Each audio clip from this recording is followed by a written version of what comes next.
और इस वक्त की बड़ी खबर आपको बता दें, जापान के प्रधानमंत्री किशिदा की रैली में धमाका हुआ है। किशिदा के भाषण के दौरान ये जबरदस्त धमाका हुआ। प्रधानमंत्री को हालांकि सुरक्षित यहां से निकाल लिया गया है। किशिदा को सुरक्षित जगह पर पहुंचा दिया गया है। ये गनीमत यहां पर रही है। एक संदिग्ध बताया जा रहा है ऐसा, जिसे हिरासत में ले लिया गया है। ये बड़ी खबर आपको बता रहे हैं। एक बार फिर से सवाल उठे हैं कि आखिर क्यों इंतजाम वहां पर ऐसे नहीं थे, सुरक्षा वहां पर पुख्ता तरीके से क्यों नहीं थी, क्योंकि प्रधानमंत्री की रैली यहां पर प्रस्तावित थी। लेकिन एक बार फिर से यहां पर सुरक्षा में चूक कैसे देखने को मिलती है। अगर इतना जो सुरक्षा का डिप्लॉयमेंट था तो फिर कैसे यहां पर ये धमाका हो गया। तस्वीरें देखिए, उस वक्त की जो तस्वीर सामने आई है वो भी इस वक्त आपकी टीवी स्क्रीन पर हम आपको दिखा रहे हैं। ये तस्वीर है जब रैली के बाद जो सुरक्षा कर्मी है वो सुरक्षित स्थान पर ले जाते हुए प्रधानमंत्री को आपको तस्वीरों में नजर आएंगे। जद्दोजहद उनको जरूर यहाँ पर करनी पड़ी, क्योंकि वो ये जानते थे कि अगर एक बार फिर से कुछ ऐसा हो जाए, क्योंकि हो सकता है कि वो संदिग्ध अभी भी यहीं कहीं मौजूद हो या फिर कोई और लोग हो जो एक बार फिर से हमला करने की कोशिश करे। इसीलिए बहुत सावधानी से प्रधानमंत्री को यहाँ से सुरक्षित निकाल लिया गया। गनीमत ये रही, जो जानकारी हमारे सहयोगी नीरज दे रहे थे, कि किसी को भी कोई नुकसान वहां पर नहीं हुआ है, क्योंकि जो बम फेंका गया टारगेट प्रधानमंत्री को जरूर किया गया, लेकिन वो कुछ दूरी पर जाकर गिरा, जिससे कि ना प्रधानमंत्री को कोई नुकसान हुआ, ना आसपास किसी और को किसी तरीके का कोई नुकसान रहा है। ये गनीमत रही है। ये तस्वीरें आपके टीवी स्क्रीन पर हम आपको दिखा रहे हैं। नीरज ज्यादा जानकारी के साथ फोन लाइन पर मेरे साथ जुड़ गए। नीरज, एक बार फिर से सवाल वही है कि जब ये रैली पहले से प्रस्तावित थी तो फिर इतनी बड़ी चूक यहाँ पर सुरक्षा में कैसे हो सकती है? देखिए, रिपोर्ट सारी और जो विजुअल्स आप दिखा रहे हैं, जस्ट भाषण शुरू करने से ठीक पहले ब्लास्ट हुआ है और एक पाइपलाइन ऑब्जेक्ट फेंका गया, स्मोक बम फेंके जाने की खबर है और वो कुछ दूरी पर एक थोड़ा नजदीक ही गिरा जहां जापान के प्रधानमंत्री मौजूद थे, लेकिन उन तक नहीं पहुंचा था। और इस बीच पुलिस जो है वहां तमाम लोगों को वहां से हटाती है और एक व्यक्ति को जो पकड़ा गया है उस बारे में अब जानकारी जुटाने में पुलिस जुटी हुई है।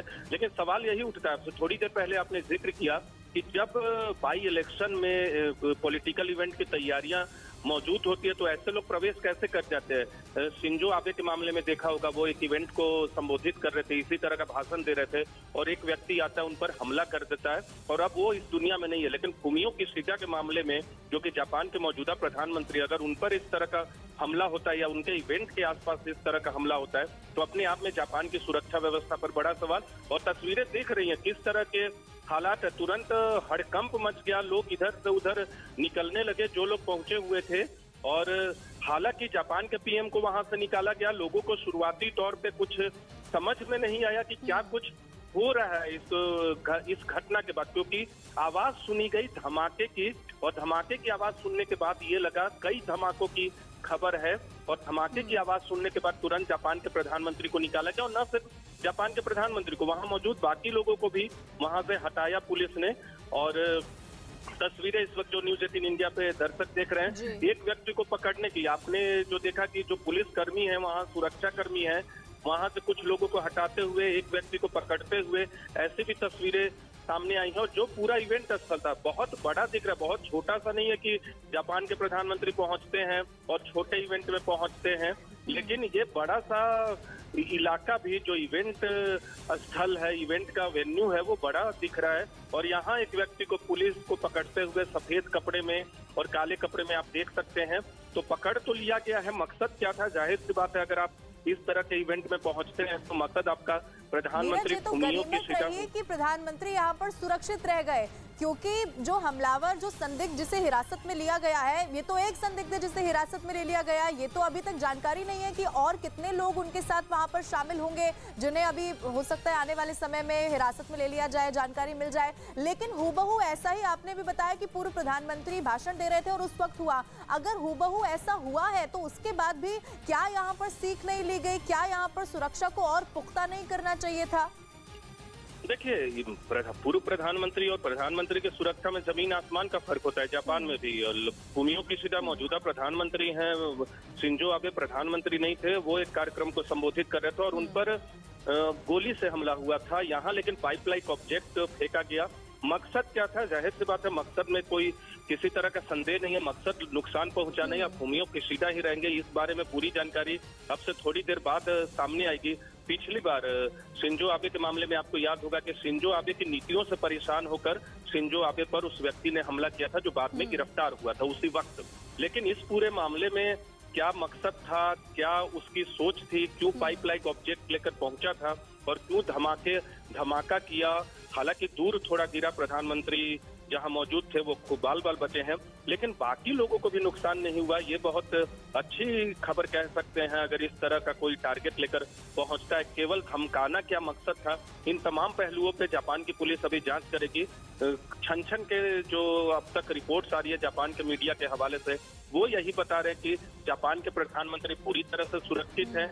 जो कार्यक्रम था वो पूरा नहीं हुआ, जो पाइपलाइन ऑब्जेक्ट फेंकने वाला था उस व्यक्ति को पकड़ा गया है। और अभी ये भी जानकारी सामने आई थी कि वही व्यक्ति को पकड़ा गया है ना जिसने ऑब्जेक्ट को फेंका गया, क्योंकि जिस तरह से पुलिस उसको घर दबोचने वाली तस्वीरें सामने आई हैं उसमें तो ऐसा महसूस हो रहा है कि उसी व्यक्ति को पुलिस ने पकड़ा है। क्या मतलब है, ये जानकारी अब से थोड़ी देर बाद पहुंचेगी। बाई इलेक्शन में प्रचार करने पहुंचे थे और वो प्रचार कह सकते हैं कि अधूरा छोड़कर ही जापान के प्रधानमंत्री को वहां से हटाया गया। बिल्कुल नीरज, और आपने कहा कि पूर्व प्रधानमंत्री और मौजूदा प्रधानमंत्री की सुरक्षा में जमीन आसमान का फर्क होता है और यही कारण था कि पूर्व प्रधानमंत्री तक जो हमलावर था वो पहुंच गया और वो अब इस दुनिया में नहीं है। लेकिन मौजूदा प्रधानमंत्री जो इतने सख्त सुरक्षा के दायरे में हमेशा रहते हैं, हमेशा उनके चारों तरफ जवान रहते हैं उनकी सुरक्षा के लिए, और उसके बाद भी ऐसे इवेंट में ऐसे संदिग्ध का घुस जाना। हालांकि देखिए जब जांच पड़ताल आगे बढ़ेगी, जब अब संदिग्ध को हिरासत में लिया गया है, जब पूछताछ होगी, तो क्या आखिर वो सोच के साथ यहाँ पर पहुंचा था वो सबके सामने आ पाएगा। पिछली बार जिस व्यक्ति शिंजो आबे पर हमला करने वाले व्यक्ति का कारण वो जो बताया था बाद में पुलिस से पूछताछ में, उसने कहा था कि वो नीतियों से परेशान था, शिंजो आबे की नीतियों से परेशान था। ये व्यक्ति जिसे गिरफ्तार किया गया, जिसे अभी हिरासत में लिया गया है, पुलिस ने धर दबोचा है, उससे पूछताछ पुलिस कर रही है। उसका मकसद क्या था, उसकी पहचान क्या है, इन तमाम चीजों पे बात होगी। फुमियो किशिडा को अभी बहुत ज्यादा वक्त नहीं हुआ है जापान की सत्ता में आए हुए, लेकिन क्या फुमियो किशिडा की नीतियों से परेशान था या फिर कोई। ठीक है नीरज, लौटेंगे आपके पास, लेकिन बड़ी खबर दर्शकों को बता दें जापान से इस वक्त की ये सबसे बड़ी खबर है। प्रधानमंत्री किशिदा की रैली में धमाका हुआ है। किशिदा का भाषण उस वक्त चल रहा था और उसके बाद ये जबरदस्त धमाका यहाँ पर हुआ। पीएम किशिदा को सुरक्षित निकाल लिया गया है। ये सबसे सुखद तस्वीर यहाँ से सामने आई है कि उन्हें कुछ भी नहीं हुआ। जो हमलावर का मकसद था, जो संदिग्ध यहाँ पर पहुंचा था, उसका मकसद यहाँ से कामयाब नहीं हो पाया। नीरज लगातार हमारे साथ इस खबर पर बने हुए हैं। नीरज देखिए, गनीमत जरूर ये रही है कि प्रधानमंत्री को यहाँ पर कुछ भी नहीं हुआ, लेकिन अब अगर देखिए एक मामला ऐसा सामने आता है तो अब आगे आने वाले समय में भी बहुत ख्याल रखना होगा, बहुत ध्यान रखना होगा ऐसी किसी रैली में जाने से पहले या फिर ऐसी किसी भीड़ वाली जगह पर जाने से पहले। बिल्कुल, इस तरह की खबरें अगर प्रधानमंत्री फुमियो किशिडा के भाषण में अगर कोई व्यक्ति पाइपलाइन ऑब्जेक्ट लेकर भी अगर धमाका कर देता, भले ही उनसे थोड़ी दूर पर हुआ, तो अपने आप में वहां सवाल जरूर उठता है। और आने वाले वक्त में जापान के प्रशासन और पुलिस को ज्यादा अलर्ट रहना होगा। आपने फुमियो किशिडा को बचा तो लिया, उसे धर दबोचा है जो हमलावर था, लेकिन जापान की पुलिस व्यवस्था पर, वहां की व्यवस्था पर सवाल उठता है। अभी कुछ ही महीनों पहले शिंजो आबे की हत्या कर दी गई थी और अभी फुमियो किशिडा के रैली में इस तरह का अगर धमाका करता है, उन पर जानलेवा हमला करता है, तो सवाल खड़े होते हैं। इस बात में इंतजार करना होगा। मैं बार बार बता रहा हूँ कि क्या उनकी नीतियों से नाराज था। खुद लिबरल डेमोक्रेटिक पार्टी के नेता हैं फुमियो किशिडा और लिबरल डेमोक्रेटिक पार्टी के उम्मीदवार के पक्ष में ही बाई इलेक्शन में वाकायामा जो सिटी है वहाँ 1-2 इस तरह से हर चुनाव क्षेत्र का नाम दिया जाता है, तो वहाँ वाकायामा की 1 सीट के लिए चुनाव प्रचार करने पहुंचे थे, बाई इलेक्शन के लिए पहुंचे थे। और वहां जब अपने उम्मीदवार से बात कर रहे थे, भाषण देने की शुरुआत कर रहे थे, तभी ये धमाका होता है और हड़कंप मचता है फुमियो किशिडा के कार्यक्रम में। 2021 में पदभार ग्रहण किया और अभी 2023 महज 2 साल भी अब तक नहीं हुए, क्योंकि अक्टूबर 2021 में इन्होंने पदभार ग्रहण किया था फुमियो किशिडा ने। और अभी याद होगा, अभी हाल में भारत दौरे पर भी आए थे। हिंद प्रशांत क्षेत्र में खुला रखने की वकालत करते हैं और क्वाड को मजबूत करने की वकालत करते हैं अगर भारत के संबंध की बात करें फुमियो किशिडा की। लेकिन बाल बच गए हैं। सुखद खबर है न सिर्फ जापान के लिए बल्कि पूरी दुनिया के लिए, क्योंकि अगर हमलावर का धमाका पाइप ऑब्जेक्ट अगर उनके करीब पहुंचता और उन्हें किसी तरह का नुकसान पहुंचता तो जापान के लिए एक बड़ी क्षति होती। न सिर्फ जापान के लिए बल्कि दुनिया के लिए बड़ी क्षति होती। लेकिन क्या मकसद था, क्या सोच कर आया था वो हमलावर, इसकी जानकारी के लिए थोड़ा इंतजार करना होगा। क्योंकि उससे पुलिस ने धर दबोचा। अभी उससे पूछताछ करेंगे और ये जानकारी लेंगे कि आखिर क्या मकसद था उसका। ठीक है नीरज, बने रहिए हमारे साथ। दो तस्वीरें इस वक्त दर्शकों को टीवी स्क्रीन पर हम दिखा रहे हैं। पहली तस्वीर देखिए, आज की है 15 अप्रैल 2023 की। मौजूदा प्रधानमंत्री किशिदा जब रैली कर रहे थे, जब संबोधित वो कर रहे थे, तब देखिए कैसे उन पर हमला करने की कोशिश की गई। हालांकि बाल वो बच गए, लेकिन दूसरी तस्वीर भी जरूर देखनी चाहिए। 8 जुलाई 2022 की तस्वीर है। पूर्व प्रधानमंत्री शिंजो आबे और हूबहू ऐसी तस्वीर सामने आई थी। उनका भी एक कार्यक्रम था, भीड़ वहां पर बहुत ज्यादा थी, हालांकि गोलियां वहां पर चल गई थी और उसके बाद देखिए उनकी मौत हो गई थी। इस दुनिया में अब वो नहीं रहे हैं। लेकिन दो तस्वीरें इस वक्त आपकी टीवी स्क्रीन पर हम आपको दिखा रहे हैं। मौजूदा प्रधानमंत्री पर आज हमला और इससे पहले पूर्व प्रधानमंत्री पर भी इसी तरीके से हमला हो चुका है। नीरज का एक बार फिर से रुक करते हैं। नीरज, जो तस्वीर आज सामने आई उसमें अगर आपने एक तस्वीर देखी हो, कुछ सुरक्षा कर्मी आसपास एक व्यक्ति के नजर आ रहे हैं, क्या वो प्रधानमंत्री हैं जिनको सुरक्षित वहां से निकाला जा रहा है या फिर वो संदिग्ध व्यक्ति है जिसे हिरासत में लिया गया है, क्योंकि शक्ल वहां पर दिख नहीं रही है? नीरज देखिए, बिल्कुल एक तस्वीर ये है, वो तस्वीर टीवी स्क्रीन पर अभी मैं नहीं देख पा रहा हूँ, लेकिन एक तस्वीर में जो उसे पकड़ के पुलिस जो है कोने पर ले जाते हैं, उसमें तो वो हमलावर लग रहा है। क्योंकि जापान के प्राइम मिनिस्टर को उस तरह से आप घेरे में नहीं ले जा सकते। उनको आप घेर लेते हैं और एक साथ ले जाते हैं, वो सुरक्षा प्रोटोकॉल भी होता है। लेकिन एक तस्वीर जो सफेद पोशाक में 2-3 पुलिसकर्मी दिख रहे हैं, इसके अलावा ब्लैक पोशाक में कुछ पुलिसकर्मी, सुरक्षा कर्मी दिख रहे हैं, उसमें वो हमलावर को पकड़ा है, जो हमलावर को नीचे भी दिख रहा है। उसे घसीटते हुए तो नहीं कहेंगे, लेकिन वो जमीन पे है। इन्हें आराम से निकाला गया है क्योंकि ये मंच पर मौजूद थे और इन्हें आराम से निकाला गया है। तो जापान के प्रधानमंत्री कौन सी तस्वीर चल रही है वो अभी बताना मेरे लिए थोड़ा सा मुश्किल होगा। लेकिन हाँ, एक तस्वीर जो हमने देखी है थोड़ी देर पहले, उसमें वो हमलावर को पकड़ के ले जा रहा है जापान के प्रधानमंत्री। नीरज, लौटेंगे आपके पास। जनक दवे भी मेरे साथ फोन लाइन पर जुड़ गए हैं। जनक, अभी तक क्या कोई और जानकारी वहां से मिल पाई है कि क्या जो संदिग्ध हिरासत में लिया गया है, कुछ और पता चल पाया हो? क्या मकसद था, क्या सोच के साथ वो नुकसान पहुंचाने के लिए पहुंचा था प्रधानमंत्री को?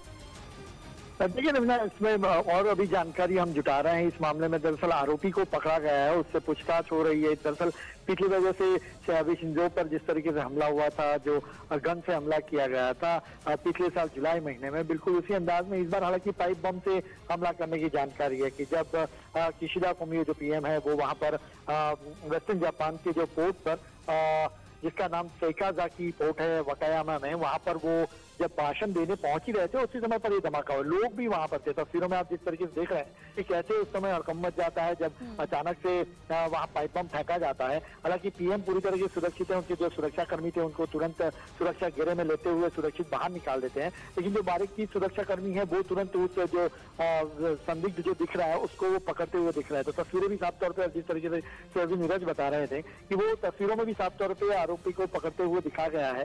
तो अब उसकी शिनाख्त हो रही है कि दरअसल वो माजरा क्या था, क्यों प्रधानमंत्री को ही टारगेट बनाया जा रहा है। पिछली बार भी जिस तरीके से पूर्व प्रधानमंत्री को हमला किया गया था, उसी अंदाज में इस बार भी प्रधानमंत्री को टारगेट करने के पीछे कौन सा ऐसा ग्रुप है या फिर ये इंडिविजुअल एक कोशिश है, इसकी अभी पड़ताल वहां के जो जानकारी मिल रही है स्रोतों के मुताबिक वहां अभी पूछताछ और बाकी सारी चीजें हो रही है। लेकिन जनक, इन सबके बीच में ये भी तो देखना होगा, देखिए जब वो भाषण देने की शुरुआत करते हैं उससे पहले इस तरीके से यहाँ पर जो बम है वो फेंक दिया जाता है। इसके अलावा आप देखिए समझ में आ रहा है कि सोची समझी साजिश थी। लेकिन इन सबके बीच में सवाल एक बार फिर से यही है कि इस तरीके की रैली में पूरी चेकिंग होती है। आप अगर कोई बैग लेकर आ रहे हैं तो उसकी भी चेकिंग होती है। आप दोनों का बहुत शुक्रिया हमारे साथ जुड़ने के लिए। कोई और अपडेट होगा तो एक बार फिर से आपका रुख करेंगे। और प्रयागराज में आज असद को सुपुर्द खाक कर दिया जाएगा। असद को कसारी मिसारी कब्रिस्तान में दफन किया जाएगा। असद का शव पुश्तैनी घर ना ले जाकर सीधे कब्रिस्तान लाया जा सकता है, ये बड़ी खबर है। बताया जा रहा है कि सुरक्षा कारणों के चलते ये बड़ा फैसला ले लिया गया है। पूरे इलाके में सुरक्षा व्यवस्था के कड़े इंतजाम है। रास्तों पर पुलिस गश्त करेगी, अतिरिक्त फोर्स को तैनात कर दिया गया है और ऐसा इसीलिए है कि कोई भी सुरक्षा में चूक यहाँ पर होने ना पाए। कब्रिस्तान के पास भी सुरक्षा पूरी तरीके से सख्त कर दी गई है। प्रयागराज में असद को दफनाया जाएगा और इसी को लेकर आपको बताया कसारी मसारी कब्रिस्तान में दफन किया जाएगा और आसपास का जो पूरा इलाका है उसके पास सुरक्षा बढ़ा दी गई है। अतीक अहमद के पुश्तैनी आवास पर असद को सुपर्दे खाक करने की तैयारियों को अंजाम दिया जा रहा है। यहाँ सभी सामग्री आ चुकी है और यहाँ पे उनके करीबी मौजूद हैं जो कि पुलिस की निगरानी में